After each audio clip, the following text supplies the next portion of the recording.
Topic है अस्थाई व्यतिकरण की शर्त।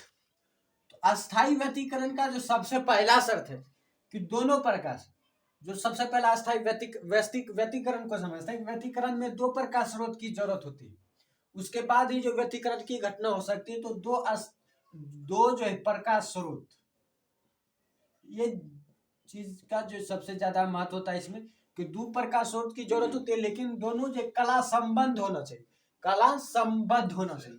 तो पहला जो शर्त हो जाएगा वो हो जाएगा दोनों प्रकाश स्रोत कला संबद्ध होना चाहिए, संबद्ध होना चाहिए।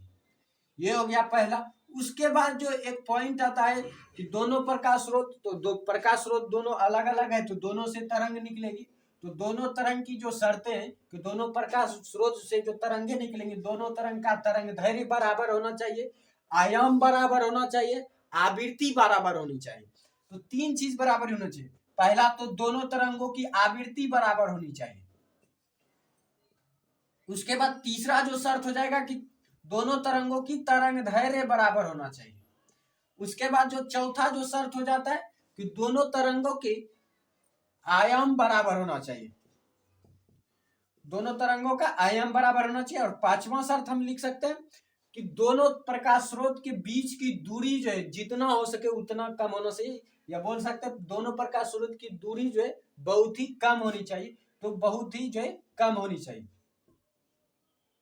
तो दोनों प्रकाश स्रोत की दूरी जो है वो कम होनी चाहिए। तो ये पांच शर्त होते हैं अस्थाई व्यतिकरण की।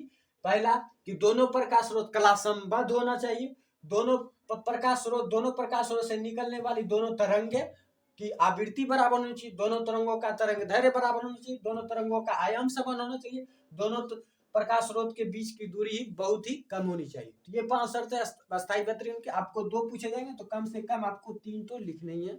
आसानी से जो आप 2 मार्क्स उठा सकते हैं बिना किसी डाउट के,